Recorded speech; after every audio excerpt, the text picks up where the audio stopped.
Hola, bienvenidos a esta conexión digital por Telesur. Vamos a analizar de inmediato los temas que ocupan las principales páginas web en Internet ahora mismo. Tenemos 3 temas que compartir hoy con usted y vamos a ampliarlos de inmediato. Por las etiquetas. La primera, Plebiscito 2020. Esta nos lleva hasta Chile. Allí la ciudadanía está pidiendo una nueva constitución. Vamos a ver qué sucede. El segundo, Idlib. Aumentan las tensiones entre Siria y Turquía y vamos a estar revisando qué sucede también en ese país. Idlib es la segunda etiqueta y el segundo tema que analizaremos hoy. ¿Qué es tendencia en este momento en las redes? Bueno, COVID-19. El coronavirus llega a América Latina y de eso también estaremos hablando en esta conexión digital donde llevamos Internet a sus pantallas. Comenzamos ya.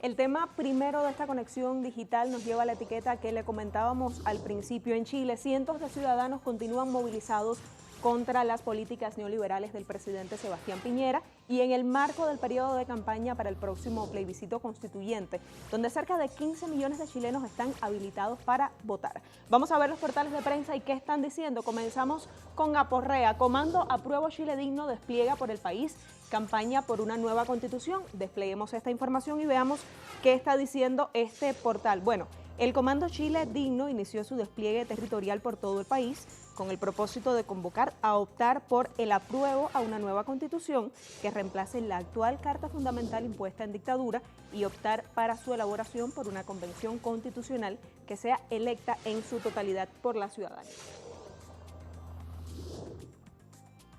Revisemos ahora el portal de Prensa Latina. Usted lo tiene en sus pantallas. Se aproxima el marzo más difícil para el gobierno de Chile. Amplía esta información. En una reunión con su gabinete, el presidente del país, Sebastián Piñera, insistió en que la principal prioridad del gobierno para las próximas semanas será la recuperación del orden público.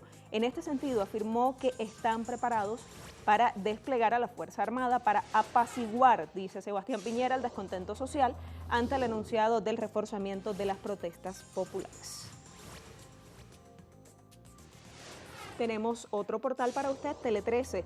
Titula, Contraloría pide a autoridades y funcionarios públicos no intervenir en campañas. En el cuerpo de la información leemos lo siguiente. La Contraloría General de la República de Chile emitió este miércoles un instructivo con motivo del plebiscito nacional del 26 de abril de 2020. ¿A quién está dirigido? Bueno, a las autoridades y funcionarios públicos, a quienes ordenan no hacer campaña política, ya sea por el apruebo o por el rechazo a la nueva Constitución. Los usuarios, por supuesto, se manifiestan en Twitter. Vamos a ver qué están diciendo y comenzamos con este usuario, Enrique Fernández. Dice desde su cuenta en Twitter, el gobierno, la derecha de civil y uniforme preparan el terreno para sacar a las Fuerzas Armadas a la calle e impedir que se realice el plebiscito 2020.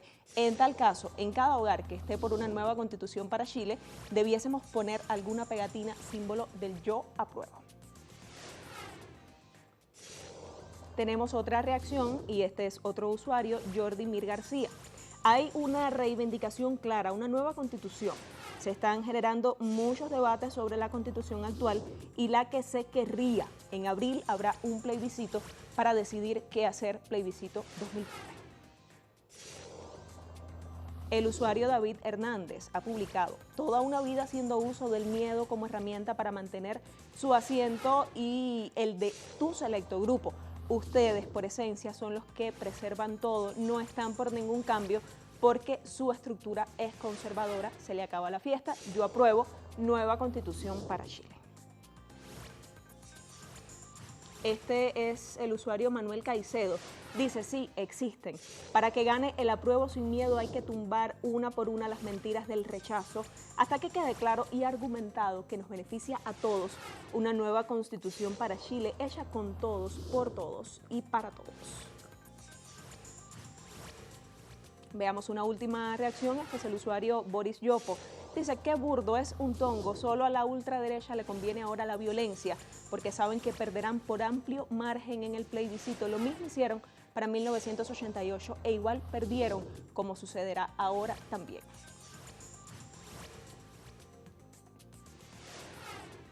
El plebiscito es la principal apuesta del gobierno del presidente Sebastián Piñera para desactivar la grave crisis que vive el país, además de episodios de violencia extrema y acusaciones contra las fuerzas de seguridad por violaciones a los derechos humanos. Este proceso constará de dos preguntas. La primera es si se aprueba o no la elaboración de una nueva constitución y la segunda, ¿qué tipo de organismo discutirá y redactará la eventual nueva constitución? Vamos a ver ahora la tendencia en este día y vamos a revisar porque le comentábamos al principio, el coronavirus es tendencia debido a los nuevos casos detectados en Latinoamérica, México, Brasil, mientras otros países de la región se mantienen en alerta. Vamos a ver las reacciones de los usuarios. Aquí los invitamos a verla. Mauricio Leija dice, finalmente ya está aquí, ya llegó el coronavirus en tierras mexicanas, es oficial. Vamos a escuchar lo que tiene este tuit. Lo que es nuevo es que en el Instituto de Enfermedades Respiratorias detectamos a un caso nuevo que en el curso de las últimas horas de la noche nos informaron que existía una prueba reactiva. Esto en su momento lo informamos vía Twitter, nos pusimos en contacto con los medios y estaba pendiente hacer la segunda prueba, que es de confirmación por parte del Laboratorio Nacional de Referencia, el INDRE. Esto ocurrió, fue un proceso de toda la noche y en casi las 6 de la mañana salió ya el resultado y se confirma también. De modo que tenemos ya un caso confirmado de coronavirus. Este consideraríamos que es el caso índice. El individuo está en condiciones de salud estable, tiene una enfermedad leve. Leve se refiere a que no tiene neumonía, tiene los síntomas parecidos a un catarro, de hecho indistinguibles de un catarro. No tiene enfermedades previas, es un individuo joven, de modo que es de muy bajo riesgo. Ahora, lo que es nuevo es que en el Instituto de Enfermedades Respiratorias detectamos a un caso nuevo que en el curso de las últimas horas de la noche nos informaron que existía una prueba reactiva. Esto en su momento lo informamos vía Twitter. Vamos a ver ahora otras reacciones. Dice la usuaria Amar, a tomar medidas contra el COVID-2019, lavar las manos, desinfectar objetos y superficies, comer alimentos bien cocinados, cubrir la nariz y boca al estornudar, evitar contactos con personas enfermas, usar cubrebocas, no tocar ojos, boca y nariz. Vamos a ver esta infografía que está compartiendo esta usuaria Amar a través de Twitter. Es de un medio mexicano y está diciendo, bueno, las vías de transmisión del coronavirus.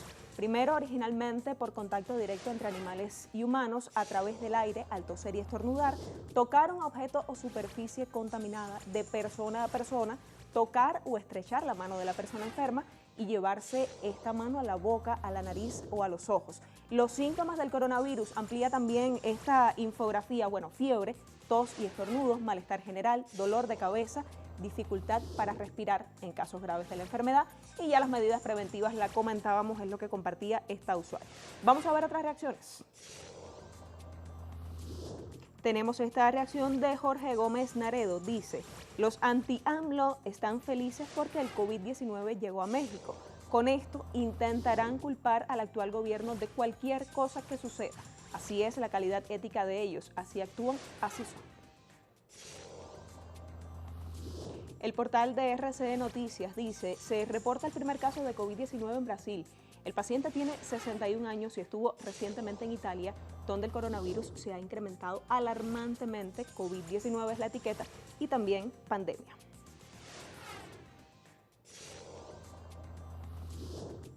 Vamos a ver ahora nuestros reportes en directo.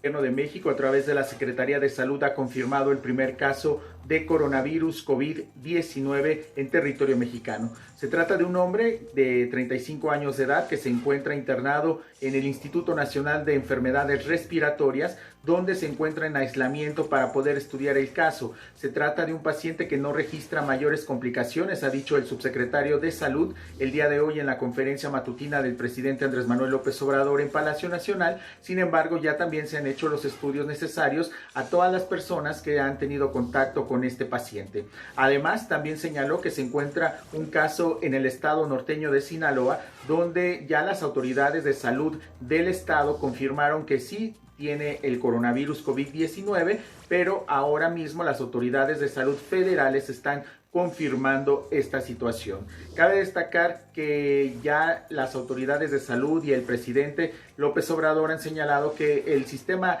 sanitario de México se encuentra preparado para poder enfrentar este virus o la presencia de este virus. El presidente hoy dijo que se trata de una situación que no es tan grave, incluso que es más grave la influenza que se registra cada año, pero que se están tomando las medidas pertinentes para evitar una propagación rápida. Por otro lado, el día de ayer ya las autoridades de salud informaban que estarían diciendo a la población en qué momento se pasaría a una etapa diferente en el proceso de llegada del coronavirus a México, sobre todo por la experiencia que ya tiene este país en 2009 con la presencia del virus de la influenza H1N1. Entonces, esto es lo que ahora mismo ha dicho el presidente, el gobierno y el subsecretario de Salud, y han señalado que se deben evitar rumores, evitar la propagación de información falsa y sobre todo también evitar el pánico, porque hasta este momento no se puede considerar en México una presencia grave o una situación complicada por el coronavirus. Es la cuenta de nuestro corresponsal Eduardo Martínez desde México, y ahora vamos a ver a nuestro compañero Osvaldo Zayas en su usuario Osvaldo Telesur. Dice: Paraguay se prepara para conmemorar los 150 años del final de la Guerra de la Triple Alianza y la muerte de quien es considerado el héroe máximo de la patria, el mariscal Francisco Solano López. Vamos a ver el reporte. Diversas actividades se preparan para conmemorar los 150 años de la finalización de la Guerra de la Triple Alianza, también conocida aquí en Paraguay como Guerra Guazú o Guerra Grande. Este conflicto bélico que fue financiado por los capitales británicos en el siglo XIX y que diezmara a la población paraguaya casi en un 75%. Dicen los historiadores, un 90% de la población masculina fue asesinada en esa guerra que devastó al Paraguay y que terminó con la pérdida de un 40% de su territorio. Más de 300.000 kilómetros cuadrados fue lo que perdió Paraguay en ese conflicto que lo enfrentó con el entonces Imperio del Brasil, con la República Argentina y con el Estado Oriental del Uruguay.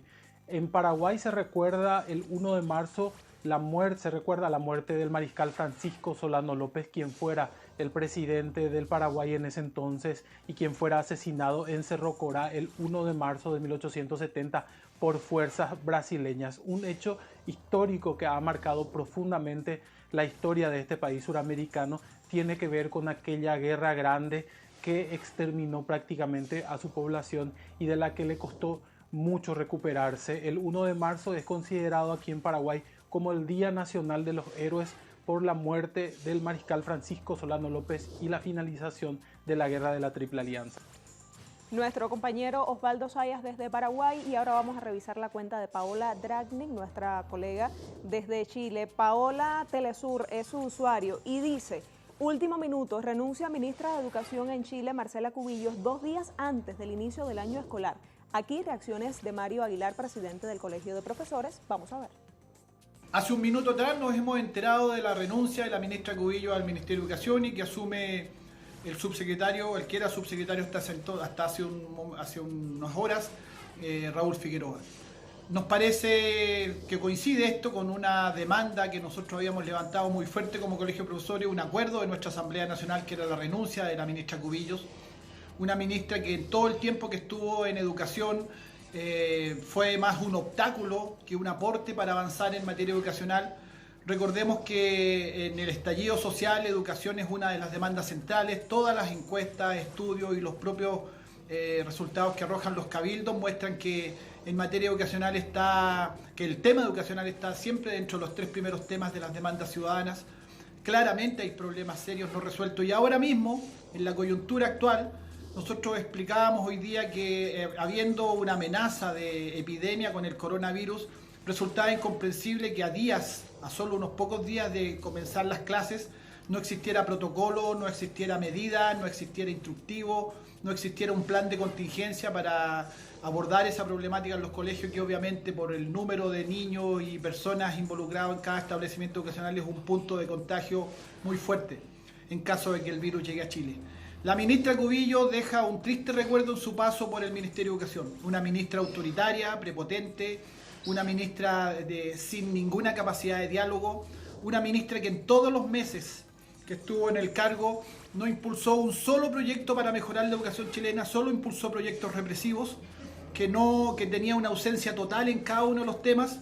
Por lo tanto, nosotros creemos que es una buena noticia que no siga Marcela Cubillo en el Ministerio de Educación, y vamos a ver cuál es la forma en que va a abordar el nuevo ministro Raúl Figueroa lo que es su cargo, el ejercicio de su cargo, pero evidentemente es una buena noticia que salga Marcela Cubillo.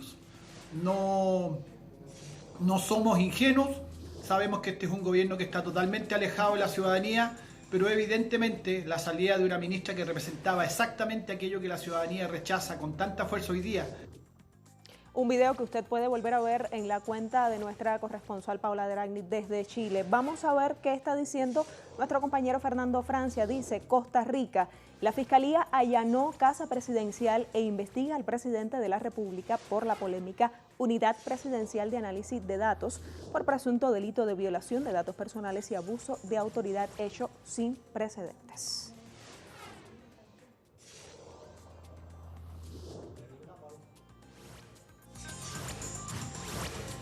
Irak, se cumplen 30 años de la Guerra del Golfo iniciada el 12 de agosto de 1990 por una coalición internacional encabezada por Estados Unidos como consecuencia de la invasión por parte de Irak al Emirato de Kuwait. Con este video vamos a la primera pausa en esta emisión.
De vuelta con usted y vamos a analizar el segundo tema y la segunda etiqueta de la jornada, Idlib.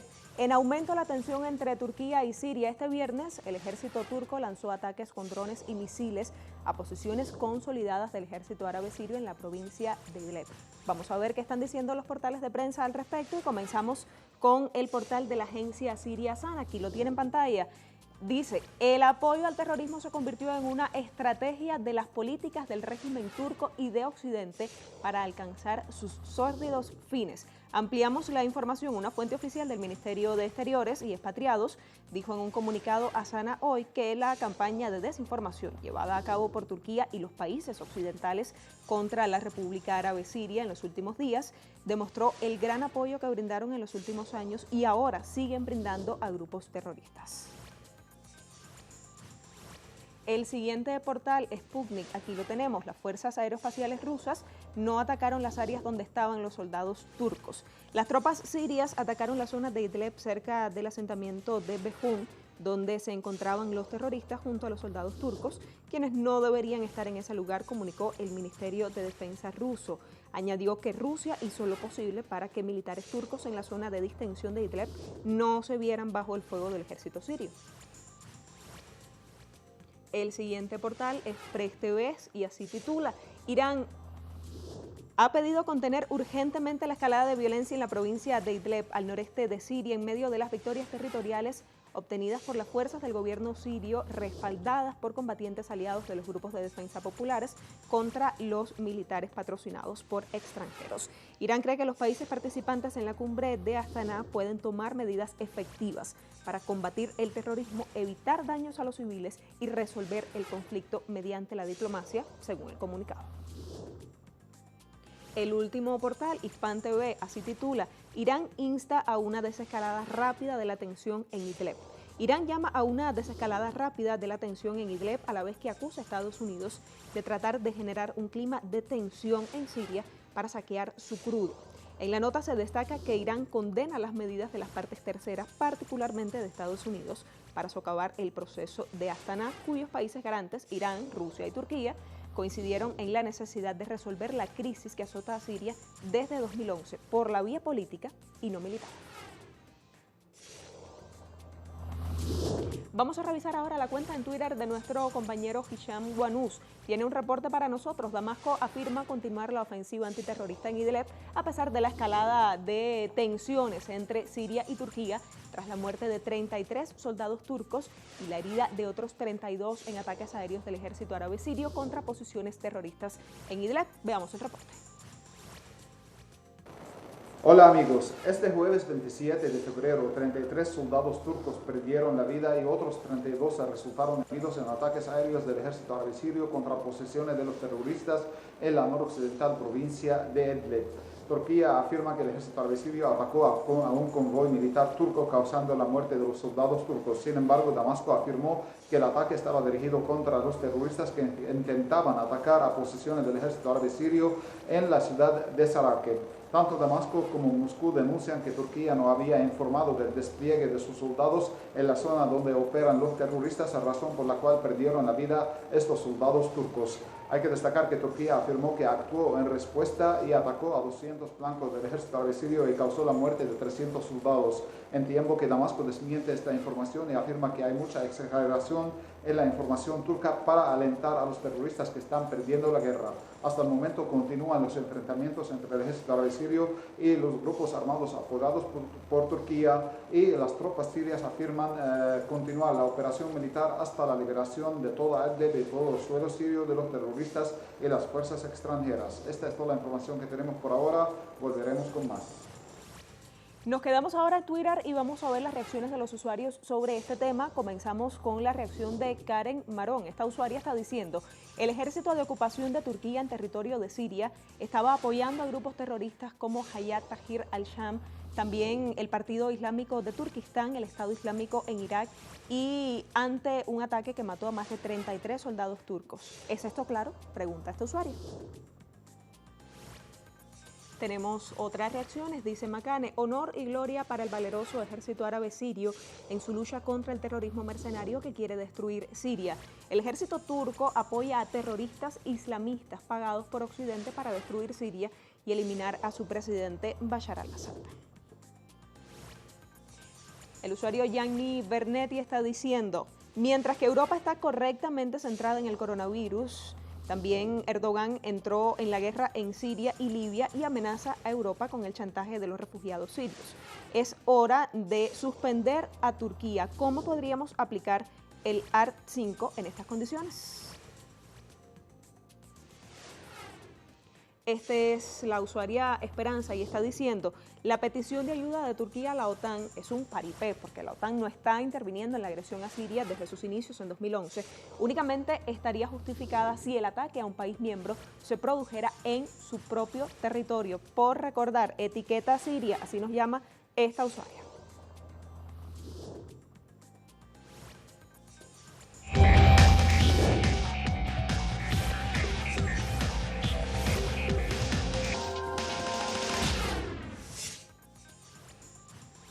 Nuestra caricatura del día nos muestra al presidente de Estados Unidos, Donald Trump, obligando la firma del pueblo palestino sobre el acuerdo del siglo. Aquí estamos viendo la caricatura. A forma de arma, con este bolígrafo, hay que firmar el acuerdo de paz.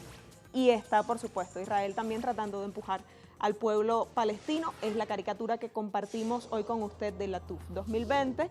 Y, por supuesto, este tema está también en nuestros portales de noticias por estos días.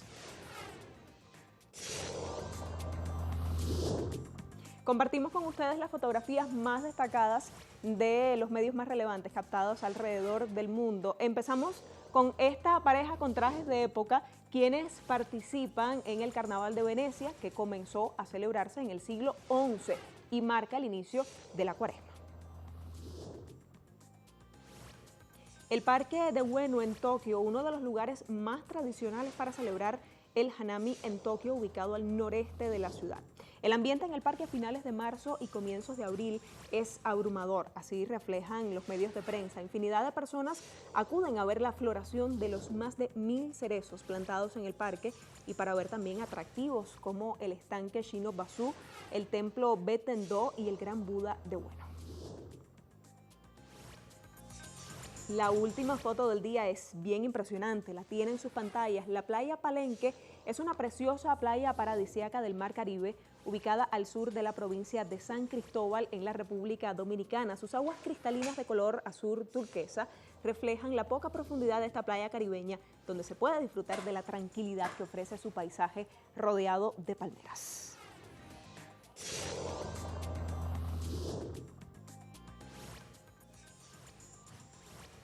Los primeros bailarines de Cuba, Biensay Valdés y Dani Hernández, participarán en la Gala Internacional de las Estrellas, que se celebrará en el legendario Teatro Comunal de Bolonia, Italia, los días 4 y 5 de marzo. Con un fragmento de la actuación de las primeras figuras del Ballet Nacional de Cuba, despedimos esta emisión de Conexión Digital. Aquí llevamos Internet a sus pantallas. Gracias por estar con nosotros.